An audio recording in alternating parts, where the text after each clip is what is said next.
So this research here on the left comes to us from Hinge Marketing. Highly recommend you check out their website. They have done tons of research on what the differences are between fast growth professional services firms, low growth professional service firms, various types of professional service firms. So I would take a look at them, take a look at the research. This comes from their book, The Visible Firm, and there's lots of free content they provide as well as content that you can pay for. The second data comes to us from Medscape. And then the third data point I have here comes from the Global News based on a CIHI report. So specialists bill out at substantial rates. Now we can take a look at the relative hourly rates buyers will pay by visible expert level. And we can see that it is the specialists, the experts, that are able to command almost double the hourly rates of somebody that is even just one increment less perceived as an expert. And where you're most familiar with this probably is in medicine. When you take a look at the salaries, the compensation for professions, it's almost always dominated by various types of medical doctors, dentists, etc. So the specialists, the people that are eye surgeons, brain surgeons, etc., almost always make more money than the generalists. So if that's true with physicians, some of the most trusted experts out there, professional service providers, why would that not be true with a digital marketing agency? If you're perceived as the expert, you should be able to get this premium for your time or for the project. Now, if we look at Canada, for example, so this is the United States data, and in Canada you have a very different medical system, but this is true even in different contexts. So on average, family doctors were paid gross revenue of $271,000, medical specialists received $338,000, and surgical specialists took in $446,000. So $500,000 per year. Can you imagine doing that as an individual digital marketing consultant? And imagine what you're capable of when you have the economies of scale of running a large agency. So again, the crux of it though is specialization. That's how you're going to grow. That's how you're going to grow quickly. That's how you're going to grow profitably. Now, I've talked a lot about specialization, but what exactly does it mean? What is a specialist? Well, according to Hinge, there are basically 4 different ways that you can specialize. I'm going to talk about why one of them should probably be your default, but let's get to that in a second. The first is you can specialize by target customer. You choose a specific type of buyer that you want for your digital marketing agency, and you say, we're only going to do them. We're only going to do digital marketing for dentists. Second type is by problem solve. So we're going to solve a specific problem. Maybe it's low numbers of leads. Maybe it's a virus hit your website. Maybe it's you've had a lot of content that was written, but it was written poorly, whatever that problem is. You can also specialize by service offered. So it could be, we only do LinkedIn advertising, or we only do LinkedIn marketing. We only do Facebook advertising. And the last one is by business model. So this could be something like you don't charge by hour, you charge by lead. So that would put you in a bit of a unique position. If most digital marketing agencies are charging by project or charging by hour, you come in and you say, we're going to charge by results. So that would be an interesting business model that you can specialize in.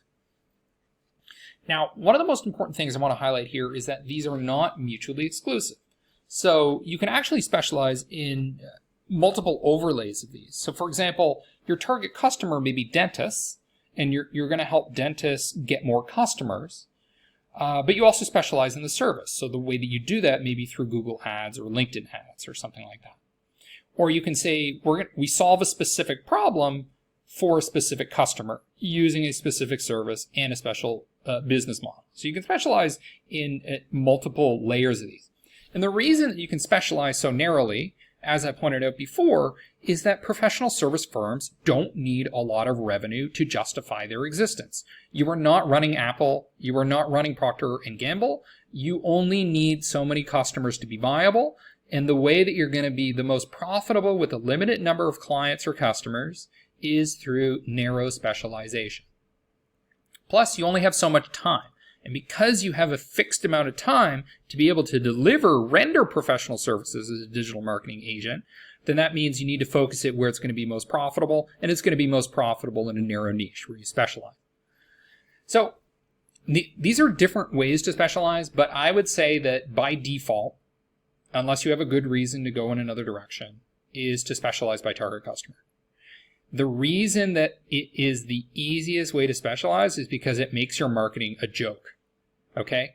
So if you are an expert in marketing digital services for dentists, all you need is a list, an email list of dentists, a mailing list of dentists, and you can just hit those dentists over and over with a message. The targeting is a joke. It's also easy to specialize with other target groups. So I don't know who you might cater to. You might cater to electronics manufacturers, for example. You just get a list of electronics manufacturers, run some LinkedIn ads, bam, that's how you get your clients. Target customer specialization is incredibly easy in terms of customer acquisition. It also makes things easier because it makes your value proposition stronger. You are able to empathize with what their needs are. You're going to be more up to speed with what their changing needs are. So it's the easiest, the simplest, the best to execute on in terms of customer acquisition. However, it's not always the biggest opportunity. So services offered can be very, very lucrative, especially when there's a temporary situation where there's low supply and high demand. So for example, not a lot of people are good at LinkedIn advertising right now.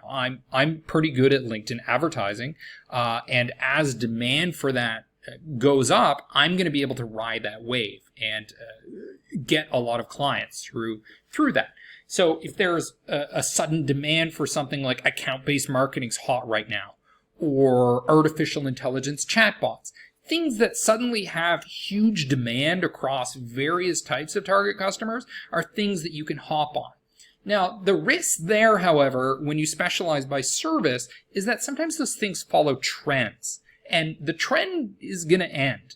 Or what may happen is a whole bunch of other digital marketing agencies may jump in and saturate the market. You're going to be less profitable. So I tend to think about that as a little more of a short-term specialization, maybe a few years where you can extract a lot of high profit, and then you may need to jump to something else. But when you focus on target customer, it can be a little more prolonged. Problem solved is also a good approach. The challenge there, though, is what happens once you've solved the problem. There's not a lot of recurring revenue or more share of wallet that you can get when you solve that problem. So often what ends up happening is if you specialize here, you end up offering other things. So it kind of pushes you in this direction. Again, I'm not trying to dissuade you from taking this approach. I'm just sort of saying why target customer is just the easiest to take, unless you really do have something really compelling in terms of problem solve, service offered, or a certain business model. Another thing to keep in mind, given the context that you're thinking of yourself as a professional service provider, less in terms of specific things like SEO, is that you kind of want to become a trusted advisor, because a trusted advisor is somebody that people rely on by default. You don't have to constantly sell yourself. And let's just talk about the difference between what an expert is and what an advisor is. So advisors have depth and breadth. So this is kind of the idea that, yeah, you help them solve this problem, but you're also able to help solve other problems, for example. You listen to them. You pay attention to what their needs are. There's more empathy there. You ask questions. So experts sometimes are a little too, this is what you need to do, but advisors ask intelligent questions and they provide the answers to those questions. This has a lot to do with kind of the interpersonal communication that good professional service providers have. The other thing that trusted advisors do is they develop professional and personal trust. So there's like a next level of trust that happens there when you have a solid relationship. You don't try to control the situation, you collaborate. Yeah, you're able to make recommendations, but you collaborate with the client in coming to the appropriate conclusions, and that makes you more influential, more persuasive. You supply insights, not just, kind of disseminating your expertise. It's more insights that are perhaps unique to their company. You may be looking at their Google Analytics and realizing, 50% of the people visiting your website are actually not potential customers, for example. And you're not just able to analyze, you're able to synthesize. So make things actionable. You're able to analyze the data, but also come to conclusions that are specific to that. So what clients really want is a trusted advisor, and it's based a lot on the relationship that you develop, the empathy, the way that you're able to not just kind of broadcast things to them, but understand what their needs are and fill those needs. So if we look at this little graphic, we have expert for hire, who is kind of a task-oriented person. You may sell a blog post or something, but you're not going to be hired to consult them on high-level digital strategy. And then there's a steady supplier, so maybe a contractor they go to for writing case studies here and there, maybe a little SEO recommendations. But then when you get into this level where there's a high level of insight, a high level of collaboration, there's a real relationship there, then you're the trusted advisor. You're the person they go to when they're going to do a whole new marketing campaign, or they're thinking about building a whole new website, or they're thinking about putting $1 million in advertising.